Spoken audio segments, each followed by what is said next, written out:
আচ্ছা তোদের কি হয়েছে বলতো? না মানে তোরা কি কোনোদিন বিয়ে থাওয়া কোনো কিছু করবি না? চিরটাকাল কি এই চায়ের দোকানে বসেই কাটিয়ে দিবি বলে ঠিক করে নিয়েছিস?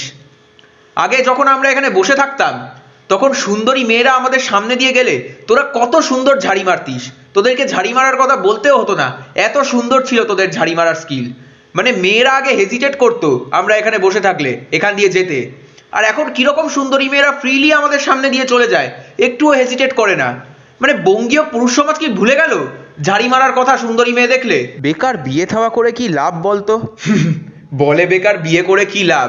শোন, ইনস্টাগ্রামে সবসময় ওই মেয়েদের ছবি না স্ক্রোল করে একটু মহামানবদের বাণীগুলো শোনার চেষ্টা কর, লাইফ অনেক বদলে যাবে, বুঝলি তো? দেখ, বিয়ের পরে বউ আমাকে ঘুগনি আর চা বানিয়ে দিলে আমি যেই বেলঘরিয়া স্টেশনে পা রাখবো না, আম্বানির নেটওয়ার্ক জাস্ট এইভাবে কেঁপে যাবে, বুঝতে পারলি? এবার তোরা বলবি যে কেটলি আর চায়ের ভার কেনার টাকাটা কোত্ দিয়ে পাবো। দেখ, বিয়ের আগে কিন্তু প্রত্যেক শ্বশুরই তাদের জামাইদেরকে খুশি মনে কিছু না কিছু দেয়, সেইটা দিয়েই আমি চায়ের ভাড়া আর কেটলি কিনে নেব। আর আমার শ্বশুর যদি একান্তই কিপতে হয় তাহলে আমার বউয়ের গয়না বন্ধক রেখে টাকা জোগাড় করে আমি চায়ের ভাড়া আর কেটলি কিনে নেব, পরে বউয়ের গয়না ছাড়িয়ে নেব। As simple as that. So কি বুঝলি? তোরা যদি বড়লোক হতে চাস, মেয়ে দেখা স্টার্ট করে দে। চল।